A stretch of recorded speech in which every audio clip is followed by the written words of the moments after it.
Hello everyone, I'm Jessica Blackbird. Welcome to my channel. Please like, share, and subscribe. And before we get started with this story, anyone who is not subscribed yet, please go ahead and hit that subscribe button.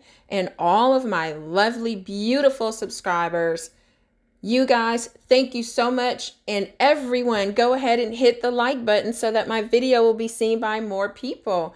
Thank you so much. Now let's get to this story from the Washington Post. How many of you heard about the 10 tons of fish that died in a river that borders Poland and Germany? So the river is named Oder, O-D-E-R, or Oder River. And so they're still trying to figure out what caused this massive die off. So let's get to the story per the Washington Post, and then we'll talk about it in the comments. You guys, I really think that something major is going on in this world because cows are dropping dead from the heat, and now fish are dying, 10 tons.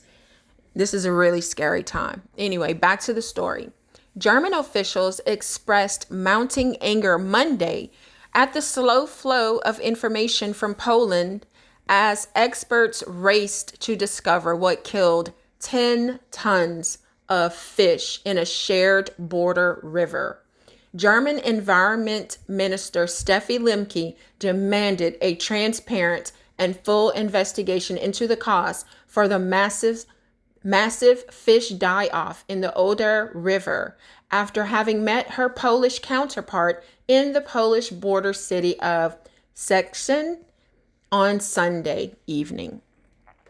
There would be a massive loss of confidence, especially among the Polish population, but probably also among us, if this investigation did not succeed, Lemke said Monday on ARD television. The Oder runs from Czechia to the border between Poland and Germany before flowing into the Baltic Sea.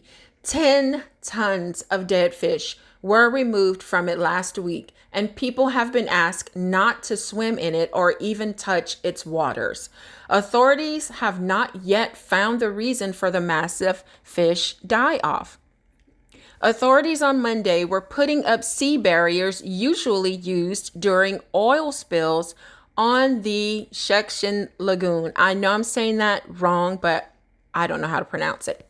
Where the river runs into the Baltic Sea to prevent a possible spread of fish carcasses there, the German news agency DPA reported.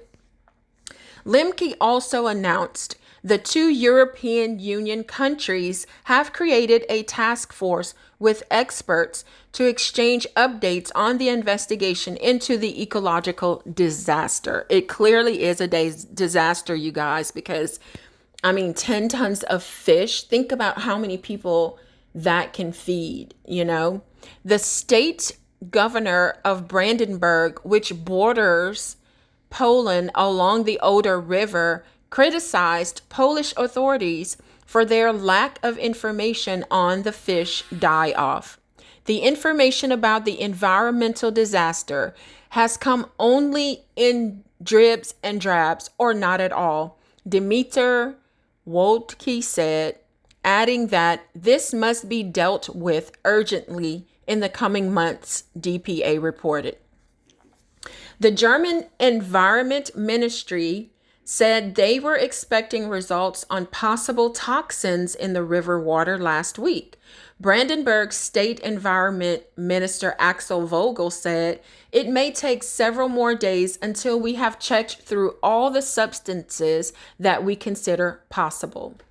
There's probably more than one cause for the fish die-off, Vogel said, admitting that the current drought and low water levels almost certainly shared part of the blame. The entire ecosystem of the Oder River has been damaged, he said.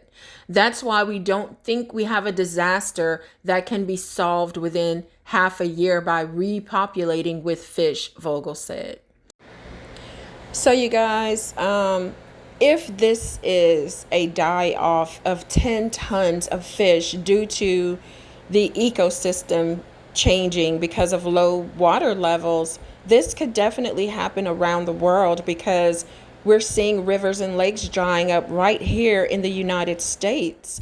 And, also not just the rivers and lakes drying up, there are cows dropping dead from the heat. There are so many thousands of acres of land that are burning. And once that land burns, you can't plant anything there for years upon years. So there is, in my opinion, there is a great likelihood that the United States will see some sort of problem with our food supply in the near future. And, we should all be ready by stockpiling non-perishable items for if or when it happens. Let's just be prepared because we don't want to see our family crying from hunger or even worse. I know that some people think that, we're overdoing the concern about all of this, but I don't think so. There are so many signs going on right now that are literally screaming at us who are listening to get prepared. So let me know what your thoughts are about all of this. And if you're seeing any signs like I'm seeing that we may be up a creek without a paddle for those who are not preparing now. So let me know what your thoughts are. Let's talk about this in the comments. See you there. Thanks.